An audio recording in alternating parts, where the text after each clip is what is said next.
So what do you think about that first half, though, even though it was a tricky start? Yeah, I mean, it was.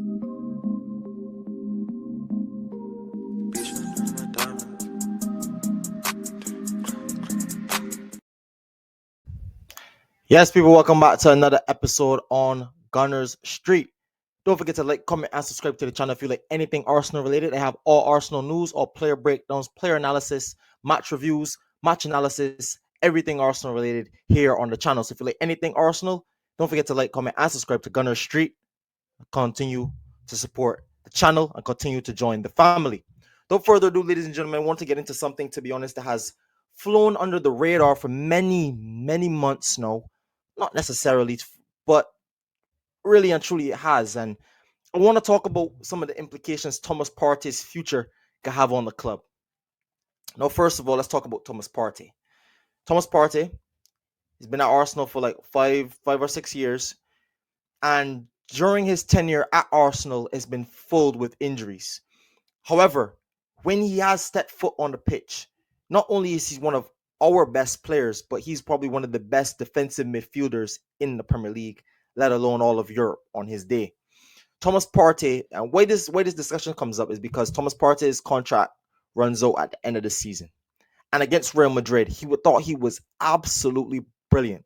I thought the way he dictated that midfield, won the ball back 4 out of 7 times, had 94% pass accuracy in that Real Madrid game, pushed the ball through the lines really, really well, looked really, really good next to Miles Lewis Skelly, allowed him that freedom to go forward. And I just thought overall, Thomas Partey, this whole season, let alone the Real Madrid game, has been absolutely immense, literally being one of our players of the season. Stepped up with 3 goals, 2 assists in the Premier League so far. Some brilliant finishes. I remember the finish against Forest, the finish against Villa. So listen, Thomas Partey has been having a very, very good season to his standard. One of his first fit and healthy seasons for a very, very long time as a professional footballer, let alone for Arsenal. And it makes you think, our best midfield at the current moment, and it was at moments last season, at the back end of last season, especially Partey, Rice, and Odegaard. But what would you do with Thomas Partey? For me, why this comes up is because I think about a player like Granit Xhaka. When we let go of Granit Xhaka, he had a bit of a tumultuous history. However, his last season, 22-23, was our first title challenging season for a very, very long time. And he was a very instrumental piece into letting us challenge for that, for the title. The way he was able to help us dictate and move forward, the partnership he had with Martinelli, I thought was incredible. And the partnership I thought he was developing down that left hand side of the mid, as the left sided 8, has been something we'd failed to replace since he's left. And then look at what he's gone on to do. He went on to be one of the best players for Leverkusen last season, helping them win the Bundesliga undefeated, helping them win the Pokal undefeated, and they're only losing 1 game in all competitions last season. And that's in the Europa League final to Atalanta 3-0. But overall, a great season for Granit Xhaka. He's proven that he's one of the most influential midfielders in world football. Went on to have a great Euros as well. So what would you do, ladies and gentlemen? Because we're finding ourselves in a very similar predicament with a Thomas Partey. A player that on his day, I think there's not a lot of people in Europe that could bring the skill set that Arteta is looking for. We see Arteta going into the Spanish market and dipping into that market for players that he likes. You see Moreno, you see other players that have history of playing in the Spanish league or being Spanish in general. Thomas Partey, having a background playing for Atletico Madrid, knowing that league and knowing and having that style of play under his belt for many, many years, that technical ability and that knowing the league, it makes sense as to why we're linked with a player like Zubamendi. For me, Zubamendi is okay. But my thing about Zubamendi is he going to have the legs? Is he going to have the physicality to work in that number 6 position? Especially with the progression of Declan Rice, who also in that Real Madrid game shown why he's not only worth 100 million, but why he can't just be labeled as a 6 or specifically an 8.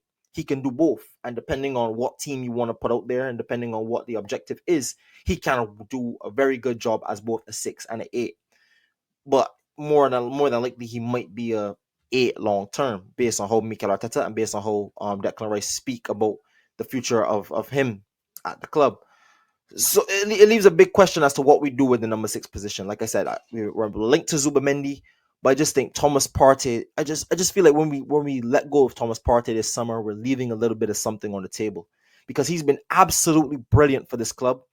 the way he's able, well, this season I should say, he's been absolutely brilliant. But what I wouldn't keep him, and what ultimately we can't keep him, I think, is the realistic option is to, when you think about Saka's contract coming up in a few years, you think about Saliba coming up in a few years, Gabriel as well. You think about Havertz and Jesus, who are already on 250 plus grand a week. Same thing with Odegaard. Same thing with Declan Rice. Saka, and like I said, the Saliba are going to be in that realm. Not to mention a top quality striker. Once you sign him, he's going to want that kind of wage up and around there. One of our top earners. And Thomas Partey right now earns over 200k a week. Doesn't make sense to have Thomas Partey at the club on 200k a week, especially when you have all of those players due up for big contracts. No, it doesn't. And that's the harsh truth and the harsh reality of what the situation is. He's gonna potentially go to Barcelona, Thomas Partey, at the end of the season, and I think he's gonna give Barcelona tremendous value on a free deal. But we just can't keep a player like that on our books. Realistically, we just can't keep a player on our books at that price. Now, if Thomas Partey revises his deal in terms of how much he's making, maybe takes a slight pay cut to stay at Arsenal, maybe, but is he willing to do that at this moment in time in his career, trying to get a last payday to squeeze as much squeeze as much as he can out of his career? I don't think Thomas Partey will be open and willing to do that. It surprised me if he would, but ultimately, no, nothing against him if he doesn't want to do that. I totally get it, and I totally get why Arsenal would not want to give him a new deal, a new upgraded deal, just due to the fact that he's been injury prone for years. And it's really his best season in a very, very long time. And are you banking on him to come back again that fit? It's a hard bet to make. And it's a bet I don't think this board will make.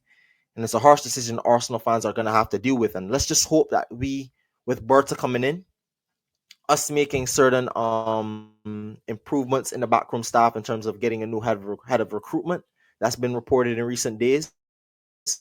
Let's just see what we do in the market and see what we do. I think you see Partey leaving the club, Jorginho potentially leaving the club as well on a free. You're going to have to go in there and you're going to have to spend money on a six, most definitely. Whether you get Zubamendi through the door and that's your six and you roll like that, but I think you probably might have to get two, especially if you lose two CDMs in one season. But like I said, ladies and gentlemen, you let me know your thoughts in the comment section down below. Would you keep Thomas Partey? Like I said, he's been arguably our best player this season. Would you keep Partey? And what would be the circumstances you keep Partey? Because I give you the realist. He's making too much money for a player that's really been injury prone for his Arsenal tenure.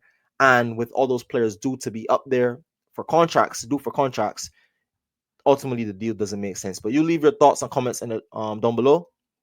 If you like anything Arsenal related, hit the like button, hit the subscribe button, join the Gunner Street family. And ladies and gentlemen, I'll catch you guys on the next one. Thank you for your time and support. Come on, you Gunners. Catch you in the next one, people. Peace.